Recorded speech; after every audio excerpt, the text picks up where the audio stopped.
হুজুর টুপি কি পরেছেন, চুল কেমন রেখেছেন, নখ কেমন কেটেছেন, পায়জামা বা লুঙ্গি পরেছেন সেটা গাঁটের উপরে না গাঁটের নিচে, জামা কেমন পরেছেন, হাসতেন কেমন ভাবে, এই হাসির কথাটা এসেছে তাই এই কথাটা বলছি।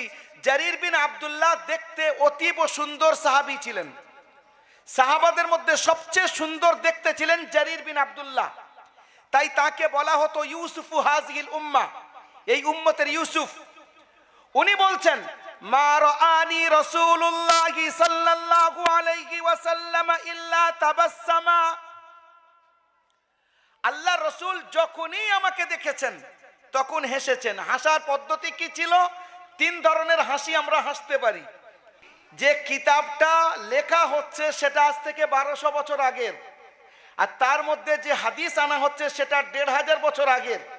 যিনি বলছেন তিনি মুহাম্মদুর রাসূলুল্লাহ সাল্লাল্লাহু আলাইহি ওয়াসাল্লাম।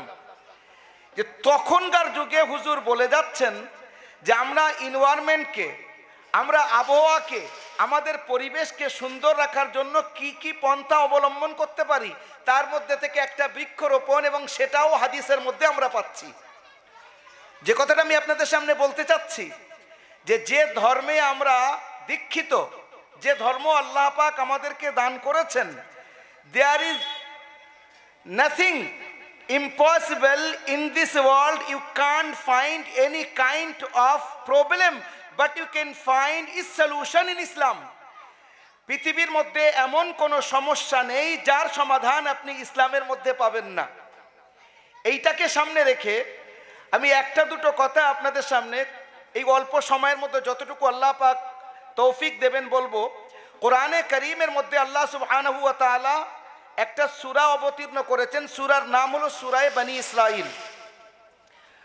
সূরায়ে বনী ইসরাঈলের পূর্বে একটা কথা আপনাদেরকে বলি। আগে যে কথাটা বললাম যে জলসার নিয়ত করলে, ভালো কাজের নিয়ত করলে সওয়াব পাওয়া যায়, হাদিস শরীফের মধ্যে স্পষ্ট, বুখারীর মধ্যে আছে, কোন ব্যক্তি যদি ভালো কাজের নিয়ত করে, নিয়ত করার সঙ্গে সঙ্গে সে একটা সওয়াব পাবে, আর যদি ভালো কাজ করে তাহলে 10টা সওয়াব পাবে কমপক্ষে। আর কোন ব্যক্তি যদি গুনার নিয়ত করে, আর গুনার নিয়ত করে যদি গুনাহ না করে, গুনার নিয়ত করলে কোনো গুনাহ নেই, আল্লাহ রসুল বলছেন তার জন্য কোনো গুনাহ লেখা হবে না। আর গুনার নিয়ত করে যদি গুনাহ না করে তার জন্য একটা সওয়াব পাবে। মনের মধ্যে গুনাহ এসছে কিন্তু সে নিজের নফসের সঙ্গে লড়াই করে বলছে আমি ও গুনাহ করব না, আল্লাহ অসন্তুষ্ট হবেন। তো নিজের নফসকে সরিয়ে দিয়ে আল্লাহ রসুল সাল্লাল্লাহু আলাইহি ওয়াসাল্লাম যেটা বলেছেন তার উপরে চলার চেষ্টা করেছে, গুনাহকে ছেড়েছে। এই গুনাহ ছাড়ার জন্য আল্লাহ পাক তাকে একটা নেকি আলাদা দেবেন। এবারে আমি যে কথাটা বলছিলাম যে দিন, এই যে জলসাগুলো হয় এর মধ্যে দিনের কথা হয়। এই দিন জিনিসটা কি, এটাকে যদি এক্সপ্লেন করা যায়, ডিসক্রাইব করা যায়, তো পুরো কোরআন দিন, 10 লাখ হাদিস দিন, ইজমা দিন, কিয়াস দিন, সাহাবায়ে কেরামদের জীবনী আমাদের সামনে দিন, আসল জীবনী মুহাম্মদুর রাসূলুল্লাহ তার দিন। কিন্তু এটাকে একদম শর্টে আল্লাহ রসুল বলেছেন, একটা শব্দের মধ্যে। আল্লাহ রসুল একটা শব্দের মধ্যে, বা আপনারা বলতে পারেন একটা সেন্টেন্সের মধ্যে দিনকে বিশ্লেষণ করেছেন। আমরা যদি সেটাকে জানতে পারি তাহলে দিন আমাদের জন্য সহজ হয়ে যাবে। এবং এটা আমার কোনো কথা না, এদিক ওদিক থেকে নেওয়া না, বরং বুখারী শরীফের মধ্যে হযরতে ইমামে বুখারী রাহমাতুল্লাহ আলাইহি এটাকে উল্লেখ করেছেন। যিনি এই হাদিসটাকে বর্ণনা করেছেন তার নাম হলো হযরতে জারির বিন আব্দুল্লাহ আল বাজালি রাদিয়াল্লাহু তাআলা আনহু। মনে রাখবেন, বিশ্বের মধ্যে politely we can say to those people who are looking for peace in their lives, তাদের সামনে আমরা একদম স্পষ্ট বলতে পারি, এই যে কথাটা আপনাদের সামনে বলছি এর উপরে খ্রিস্টানদের মধ্যে থেকে কয়েকজন লম্বা লম্বা কিতাব লিখেছে, মোটা মোটা। তার মধ্যে থেকে একটা বিষয় হলো যে যতগুলো ধর্ম আছে, যদি আপনাদের সামনে আমাদের সামনে কোনো ব্যক্তি খ্রিস্টানদের মধ্যে থেকে বলে হযরত ঈসা আলাইহিস সালাম এই কথা বলেছেন, আর আমরা যদি জিজ্ঞাসা করি হযরত ঈসা বলেছেন তার প্রমাণ কি, সে কোনো প্রমাণ দিতে পারবে না, বলবে বলেছেন কিতাবে আছে। কতটা সত্য কতটা মিথ্যা কে জানে। তখনকার যুগে এইরকম লেখা হতো, পরে লেখা হতো, এখন সোশ্যাল মিডিয়ার মধ্যে কত সত্য কত মিথ্যা কে জানে। ঠিক এইরকম কেউ যদি কোনো ইহুদি যদি বলে মুসা আলাইহিস সালাম বলেছেন, তাকে যদি আপনি ঘুরিয়ে প্রশ্ন করেন মুসা আলাইহিস সালাম বলেছেন তার প্রমাণ কি, সে দিতে পারবে না যে হযরতে মুসা পর্যন্ত এনার পরে মুসা আলাইহিস সালাম এইভাবে বলেছেন। কিন্তু আপনারা আশ্চর্য হবেন, যদি কোনো আলিম, যদি কোনো ব্যক্তি এটা দাবি করে যে আল্লাহর রাসূল সাল্লাল্লাহু আলাইহি ওয়াসাল্লাম বলেছেন, আর আপনি যদি তাকে প্রশ্ন করেন যে আল্লাহর রাসূল বলেছেন তার প্রমাণ কি, সে প্রমাণ দিতে বাধ্য। এই জন্য মুস্তাশরিক বলে যারা মুসলমান না অথচ ইসলামের ব্যাপারে তারা স্পেশালিস্ট, যারা পাশ্চাত্যে থাকে, পাশ্চাত্যের বাসিন্দা, তারা ইসলাম নিয়ে বড় গভীরভাবে আলোচনা করেছে এবং অধ্যয়ন করেছে। তারা লিখছে যে ইসলাম দ্য লোন রিলিজন, পৃথিবীর মধ্যে একটাই মাত্র ধর্ম এমন আছে যার নবী কোনো কথা বলেছেন তার প্রমাণ যদি চাওয়া হয় তো পরিষ্কার তারা দিতে সক্ষম। কিরকম একটা প্রমাণ আপনাদের দিচ্ছি। আমি এই যে হাদিসটা আপনাদের সামনে বলবো যে দিন কারে বলে, এই হাদিসটা কে বর্ণনা করেছেন, কোন কিতাবের মধ্যে, ইমামে বুখারী রাহমাতুল্লাহ আলাইহি উল্লেখ করেছেন। আর এটাকে বর্ণনা করেছেন হযরতে জারির বিন আব্দুল্লাহ আল বাজালি রাদিয়াল্লাহু তাআলা আনহু। আপনারা যদি বলেন জারির বিন আব্দুল্লাহ বলেছেন, আপনি কিভাবে জানলেন? তাহলে আমার থেকে নিয়ে হযরতে জারির পর্যন্ত আর জারির থেকে নিয়ে মুহাম্মদ রাসূলুল্লাহ পর্যন্ত পরিপূর্ণ সনদ আছে। যেমন নাকি আপনি আপনার আব্বার নাম জানেন, আপনার আব্বা তার আব্বার নাম জানেন, এইরকম পরস্পর জানবে। তো ঠিক আমাদের এই মাদ্রাসার লাইনে হোক, দিনের লাইনে হোক, আমরা যে হাদিসটাকে বর্ণনা করি এর পরস্পর উপরে যে হযরতে মুহাম্মদ রাসূলুল্লাহ পর্যন্ত পৌঁছবে। আমি শুধু একটা উপমা দিচ্ছি। আমি এই বুখারী শরীফ পড়েছি হযরতে মাওলানা নাসির আহমদ খান সাহেব রাহমাতুল্লাহ আলাইহির কাছ থেকে। তিনি পড়েছেন হযরত মাওলানা হুসাইন আহমদ মাদানী রাহমাতুল্লাহ আলাইহির কাছ থেকে। তিনি পড়েছেন হযরত মাওলানা মাহমুদ হাসান শেখুল হিন্দ রাহমাতুল্লাহ আলাইহির কাছ থেকে।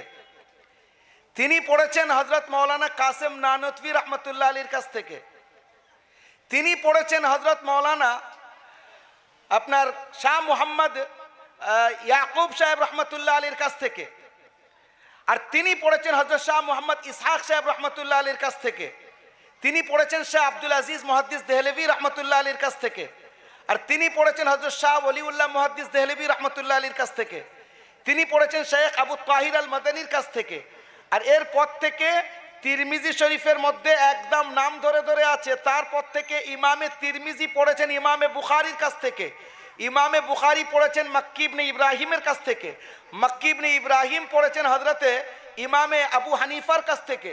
আবু হানিফা পড়েছেন হযরতে হাম্মাদের কাছ থেকে। হাম্মাদ পড়েছেন হযরতে আপনার ইব্রাহিমে নখীর কাছ থেকে। ইব্রাহিমে নখী পড়েছেন হযরতে আলকামার কাছ থেকে। আলকামা পড়েছেন ইবনে মাসউদের কাছ থেকে। আর ইবনে মাসউদ পড়েছেন হযরতে মুহাম্মদুর রাসূলুল্লাহ সাল্লাল্লাহু আলাইহি ওয়াসাল্লামের কাছ থেকে। বুঝতে পারছেন আপনারা কথাটা? এমনি গালগপ্প দিলে তো হবে না। আমরা যে হাদিসটা বর্ণনা করব বলবো তার পিছনে আসলটা কি, কোথায় থেকে এসেছে। তো যে হাদিসটা আমি আপনাদের সামনে বলছি যে দিন কারে বলে, কাকে বলে দিন, which is the religion which brought Islam, which brought Prophet Muhammad sallallahu alaihi wasallam, এর ব্যাপারে আল্লাহ রাসূল সাল্লাল্লাহু আলাইহি ওয়াসাল্লাম দুটো শব্দ বলেছেন। একটাকে আপনি সাবজেক্ট, একটাকে প্রিডিকেট করতে পারেন। আরবিতে যদি বলি একটাকে মুবতাদা, একটাকে খবর বলতে পারেন। আর এটাকে বাংলায় বললে এটাকে একটা আপনি বাক্য বলতে পারেন। যিনি এই হাদিসটা বর্ণনা করছেন তিনি আজীব টাইপের একজন সাহাবী, একটু ভালো করে মন দিয়ে শুনবেন যে ইসলাম সর্বযুগের জন্য কেন। আপনি যদি কোনো খ্রিস্টান ভাইকে জিজ্ঞাসা করেন হযরত ঈসা আলাইহিস সালাম কেমন ভাবে হেসেছেন, হযরত ঈসা আলাইহিস সালাম কেমন ভাবে ব্যবসা করেছেন, হযরত ঈসা আলাইহিস সালাম কেমন ভাবে দাম্পত্য জীবন অতিবাহিত করেছেন, he is unable to answer about this matter. অসম্ভব উত্তরই দিতে পারবে না, কারণ হযরত ঈসা ব্যবসা করেননি, হযরত ঈসা আলাইহিস সালাম বিয়ে করেননি, বিয়ে করবেন আসার পরে। হযরত ঈসা আলাইহিস সালাতু ওয়াস সালাম কিভাবে হেসেছেন সেটাও আমাদের কিতাবের মধ্যে আমরা পাই না। ঠিক একই প্রশ্ন মুসা আলাইহিস সালামকে জিজ্ঞাসা করেন, ওনার ব্যাপারে কোনো উত্তর নেই। আসেন মুহাম্মদ রাসূলুল্লাহর ব্যাপারে, হুজুর টুপি কি পরেছেন, চুল কেমন রেখেছেন, নখ কেমন কেটেছেন, পায়জামা বা লুঙ্গি পরেছেন সেটা গাঁটের উপরে না গাঁটের নিচে, জামা কেমন পরেছেন, হাসতেন কেমন ভাবে। এই হাসির কথাটা এসেছে তাই এই কথাটা বলছি। জারির বিন আব্দুল্লাহ দেখতে অতীব সুন্দর সাহাবী ছিলেন, সাহাবাদের মধ্যে সবচেয়ে সুন্দর দেখতে ছিলেন জারির বিন আব্দুল্লাহ, তাই তাকে বলা হতো ইউসুফু হাযিহিল উম্মাহ, এই উম্মতের ইউসুফ। উনি বলছেন মা রাআনি রাসূলুল্লাহ সাল্লাল্লাহু আলাইহি ওয়াসাল্লাম ইল্লা তাবাসসামা, আল্লাহ রসুল যখনই আমাকে দেখেছেন তখন হেসেছেন। হাসার পদ্ধতি কি ছিল? তিন ধরনের হাসি আমরা হাসতে পারি। একটা হাসি হলো ইংলিশ থেকে বলে স্মাইল করা, মুচকে হাসা। আল্লাহ রসুল সব সময় অধিকাংশ সময় মুচকে হাসতেন। হযরতে জারির বলেন যে হুজুর যখনই আমাকে দেখেছেন মুচকে হেসেছেন। তারপরের হাসির নাম হলো জিহাক। জিহাক মানে হলো দাঁত দেখা যাবে, আওয়াজ পাওয়া যাবে না। আল্লাহ রসুল সাল্লাল্লাহু আলাইহি ওয়াসাল্লাম কখনো সখনো হেসে ফেলেছেন, দাঁত দেখা গেছে। যেমন একটা ঘটনা আপনাদেরকে বলি, কখন হুজুর হেসেছিলেন। এটা বুখারী শরীফের মধ্যে এবং তিরমিজির মধ্যে এই ঘটনাটা আছে। আল্লাহ রসুল সাল্লাল্লাহু আলাইহি ওয়াসাল্লাম একদিন বলছেন, সবচেয়ে লাস্টে যে ব্যক্তি জাহান্নাম থেকে বার হয়ে জান্নাতে যাবে তাকে আমি জানি। তখন সাহাবায়ে কেরামরা একেবারে কান খাড়া শুনবেন হুজুরের কাছ থেকে। হুজুর বলছেন একজন ব্যক্তি জাহান্নাম থেকে বার হবে তো সে দাঁড়াতে পারবে না। সে যেন যেমন নাকি আমাদের বাচ্চাদেরকে আমরা যেমন বলি যে একেবারে ওই বসে বসে চলা আর কি, এইভাবে হামাগুড়ি দেওয়া মতো। বাংলায় আমরা হামাগুড়ি বলি না, পাছা ঘষে ঘষে চলা। ঠিক ওই ব্যক্তি দাঁড়াতে পারবে না, ওইভাবে বার হবে। আল্লাহ পাক তার মুখটাকে জাহান্নামের দিকে করে দেবেন, জাহান্নাম থেকে বার করে জাহান্নামের দিকে মুখ থাকবে।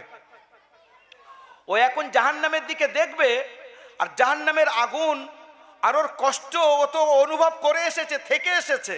ও নিজেকে বলবে আমার থেকে ভাগ্যবান আর কেউ নেই। কেন? বলে আল্লাহ আমাকে জাহান্নাম থেকে বাঁচিয়ে দিয়েছেন, এর থেকে বড় আর কিছু হতে পারে না। আচ্ছা, এটা হলো। কিছুদিন পর ওইভাবে ও থাকবে। কিছুদিন পর ও বলবে আল্লাহকে, আল্লাহ তুমি যদি আমার চেহারাটাই জাহান্নামটা থেকে ঘুরে একটু অন্যদিকে করে দাও তা আমি বেঁচে যাই। এর আগুন, এর কষ্ট আমি এখন দেখছি, আমার কষ্ট লাগছে। আল্লাহ বলবেন আচ্ছা একটা কথা বল বান্দা, এর পরে তুই কিছু চাইবি না তো? তখন সে বান্দা বলবে তোমার কসম, আমি তোমার কসম খাচ্ছি আর কিচ্ছু চাইবো না, তুমি আমার চেহারাটাকে ঘুরিয়ে দাও। আল্লাহ পাক ওর চেহারাটাকে ঘুরিয়ে দিবেন কোন দিকে? যেদিকে জান্নাত আছে।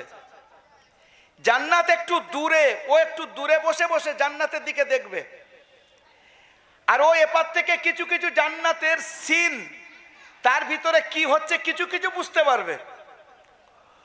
ও কিছুদিন এই অবস্থায় থাকবে, তারপরে বলবে আল্লাহ যদি আমাকে একটু জান্নাতের দরজার দিকে এগিয়ে দাও তো তোমার অসুবিধাটা কি আছে? আল্লাহ বলবেন কেন? তুই এর আগে আমার সঙ্গে ওয়াদা করিসনি যে আর কিচ্ছু চাইবো না?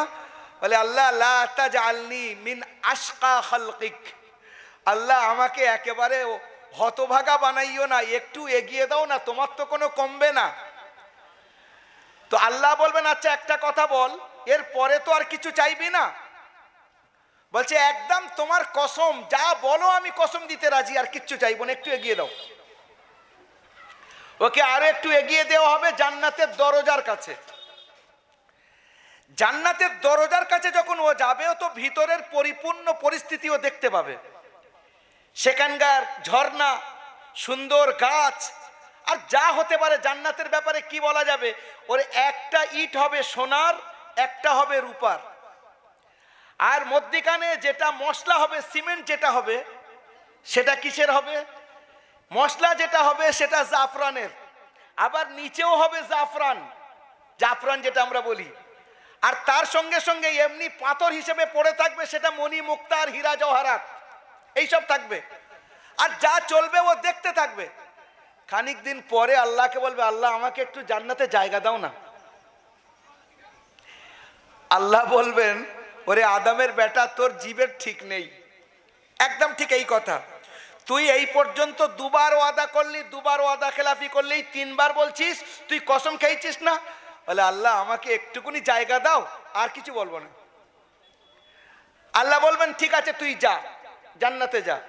ও জান্নাতে গিয়ে দেখবে যে পুরো জান্নাত বুক, কোনো জায়গা নেই।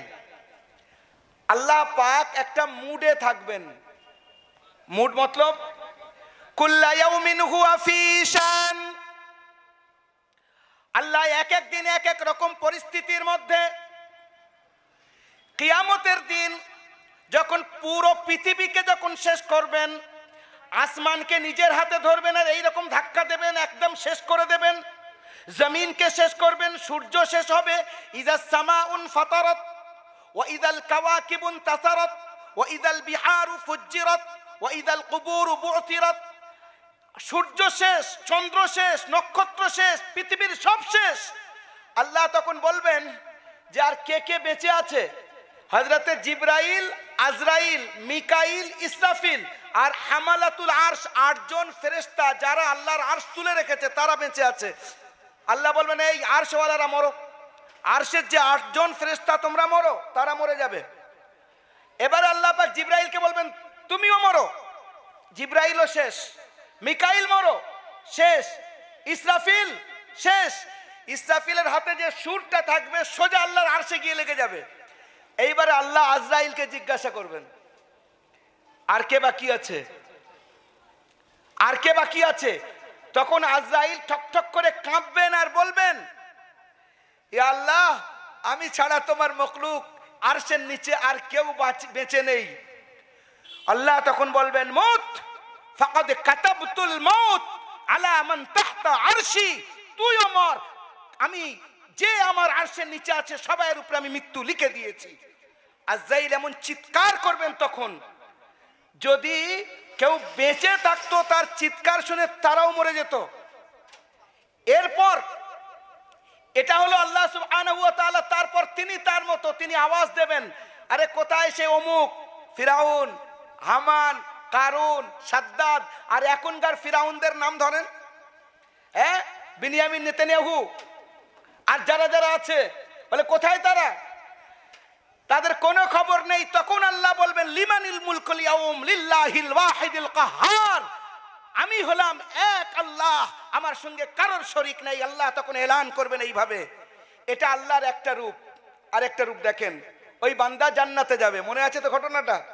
এটা অন্য রূপ। বান্দা জান্নাতে যাবে, জান্নাত থেকে বাইরে এসে বলবে আল্লাহ জান্নাত ফুল, কিচ্ছু নেই, কোনো জায়গা নেই। তা আল্লাহ বলবেন আচ্ছা তুই চিন্তা কর, আমার কাছে চা। আমাদের পৃথিবীতে আমাদের ব্রেন কাজ করে কতটা? 8-9%, বাকি ব্রেন ঘুমায়। কেউ কেউ বলেন নিউটন আইনস্টাইনের ব্রেন ছিল, তারা 13-14% তাদের কাজ করেছিল। আর আল্লাহ পাক ওই সময় বান্দাদের ব্রেন পরিপূর্ণ খুলে দেবেন, আর তার উপরে আরো ব্রেনের প্রখরতা বাড়াবেন। এইবারে আল্লাহ ওই বান্দাকে বলবেন আমার কাছে চা, কি চাচ্ছিস? ও তো পুরো দেখতে পাবে, আমার দুনিয়াতে 1 বিঘে জায়গার উপরে আমার ঘর ছিল, আমার এই ছিল, এই ছিল, পুকুর ছিল, এই ছিল, সেই ছিল। ও আল্লাহকে বলবে আল্লাহ আমার দুনিয়ায় যত বড় জায়গা ছিল অতটুকু জান্নাত হলেই আমার হবে। হাদিস শরীফের মধ্যে স্পষ্ট এসছে, আল্লাহ বলছেন যা তুই চাইলি তা তো দিলাম, যে পৃথিবীতে তুই ছিলি সেই পৃথিবীর 10 গুণ বড় জান্নাত আমি তোকে দান করলাম সবচেয়ে। আচ্ছা, এর মধ্যখানে যে কথাটা হয়েছে, আল্লাহ যেই এই কথা বললেন, সঙ্গে সঙ্গে ওই বান্দা তখন বলবে আতাস্তাহজিউনি ওয়া আনতাল মালিক, তুমি আমার মালিক হয়ে, কায়নাতের শাহেনশাহ হয়ে, আর তুমি আমার সঙ্গে ইয়ার্কি করছো। বলে এই কথা যেই বলবে ওই বান্দা আল্লাহ হেসে ফেলবেন। আল্লাহর হাসি দেখে আল্লাহর রসুল হাসবেন, আর আল্লাহর রসুল তখন হেসেছেন এমন ভাবে যে দাঁত মুবারক দেখা গেছে। কোন জায়গাতে কোথায় আসলাম বুঝতে পেরেছেন? হুজুরের হাসি কোথায়? হুজুর সাধারণ হাসতেন, মুচকে হাসি, কিন্তু এখানে এমন ভাবে হাসলেন যে দাঁত মুবারক হেসে গেছে। আরো শোনেন, আমাদের উস্তাদরা যখন এই হাদিস পড়িয়েছেন ওনারাও হেসে দেখিয়েছেন, তানাদের উস্তাদরা যখন এই হাদিস পড়েছেন ওনারাও হেসে দেখিয়েছেন।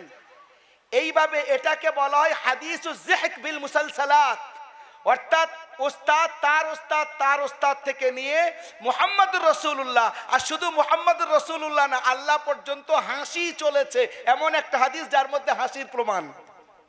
এ হলো Islam. You can find each kind of solution in Islam. আপনার জীবনের যা প্রয়োজন আপনি ইসলামের কাছে আসেন, খুঁজে পাবেন। যে কথাটা বলছিলাম, হযরতে জারির বিন আব্দুল্লাহ আল বাজালি রাদিয়াল্লাহু তাআলা আনহু, তিনি কি বলছেন যে আল্লাহ রসুল যখন আমাকে দেখেছেন তো হেসেছেন। উনি বলছেন যে আল্লাহ রসুল বলেছেন দিন কার নাম, দিন জিনিসটা কি, এই জিনিসটাকে বুঝতে গিয়ে আমরা একটা ঘটনা দেখি। এই জারির, যিনি এই হাদিসটাকে বর্ণনা করেছেন, তিনি বাজারে গেছেন। একটু শুনি কথাটা। আমরা বলি মুসলমানরা এত সংখ্যা, এত বেশি পপুলেশন, বর্তমানে বিশ্বের মধ্যে প্রায় 200 কোটির, প্রায় 200 কোটির কাছাকাছি মুসলিম পপুলেশন। তাও পরিস্থিতি কি হচ্ছে আপনারা খুব ভালো করে জানেন আমার থেকে বেশি। এত থাকা সত্ত্বেও পরিস্থিতি এই জায়গায় কেন? হযরতে জারির বাজারে গেছেন, গিয়ে দেখছেন একটা ঘোড়া বিক্রি হচ্ছে। ঘোড়াওয়ালাকে জিজ্ঞাসা করছেন হাল তুরিদ আন তাবিয়া ফারাসাক, তুমি কি তোমার ঘোড়া বিক্রি করতে চাও? সে বলছে বিক্রি করার জন্যই তো এনেছি। কত দাম খোকা? জারির একজন সাহাবী, যে বিক্রি করছে সে যুবক ছেলে, সে সাহাবী না। কত দাম? বলে হুজুর 300 টাকায় দিয়ে দেব। 300 মতলব 300 দিরহাম, রূপোর টাকা। হযরতে জারির বলছেন 300? আচ্ছা, এই যুবক চিন্তা করলো আমার ঘোড়া বিক্রি করতেই হবে, আব্বা পাঠিয়েছে বোনের বিয়ে, পয়সার দরকার। 300 টাকায় যদি বিক্রি না হয় তো 250 দিয়ে দেবো, কিন্তু দিতে হবে। তখন এই যুবক বলছে হুজুর আপনি 250 টাকা দেবেন। হযরতে জারির বলছেন আমি তোমাকে 400 টাকা দেব। আচ্ছা, আমরা যদি চিন্তা করি একটা জিনিস 250 পাওয়া যাচ্ছে, 400 কেনা, এ তো মাথার গন্ডগোলির ব্যাপার। সে তখন বলছে হুজুর আপনার বড় ইহসান হবে আপনি যদি 400 টাকা আমাকে দেন। হযরতে জারির বলছেন খোকা আমি তোমাকে 500 টাকা দেবো।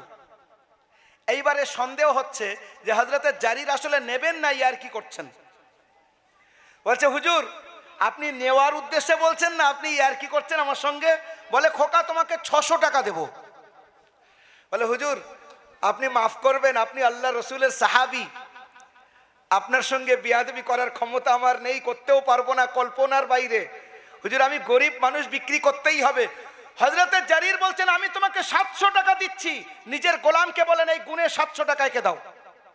বলে খোকা আমি তোমার সঙ্গে আর কি করিনি, দেখো 700 টাকা দিলেন। যারা এখানে উপস্থিত আছেন 250 টাকার জিনিস উনি কিনছেন কত? 700 টাকায়। আমরা কি হিসেব দেব তাকে? তার নাম্বার কি দেব? হযরতে জারির ঘোড়া নিয়ে গোলামকে বললেন ঘোড়া নিয়ে চল। গোলাম এইরকম ফিরে ফিরে হযরতে জারিরের দিকে লুকোচুরি করে দেখছে যে যে জিনিসটা 250 টাকায় পাওয়া যায় সেটা 700 টাকায় কি করে উনি নিলেন। হযরতে জারির বলছেন তুই চিন্তা করছিস তাই না, যে যে জিনিসটা 250 টাকায় পাওয়া যায় আমি এত পয়সা নষ্ট কি করে করলাম। তাই না তোর মনে এই কথা এসেছে? বলছে জি হুজুর, বিয়াদবি যদি মাফ করেন। একটু যদি বলতেন জারিরের কথা শোনেন তখন কি বলছেন। বলে শোন, আসলে এই ঘোড়ার সঠিক দাম 800 টাকা। ওই ব্যক্তি বা ওই যুবক যে ঘোড়া বিক্রি করছে, হয় ও ঘোড়া চেনে না অথবা ও মজবুর। যদি ও ঘোড়া চিনতো তাহলে 800 টাকার কমেও বিক্রি করতো না। তুই চাইলে আমি এক্ষুনি এই ঘোড়া 800 টাকায় বিক্রি করে দেখাচ্ছি, 100 টাকা তবু আমার লাভ আছে।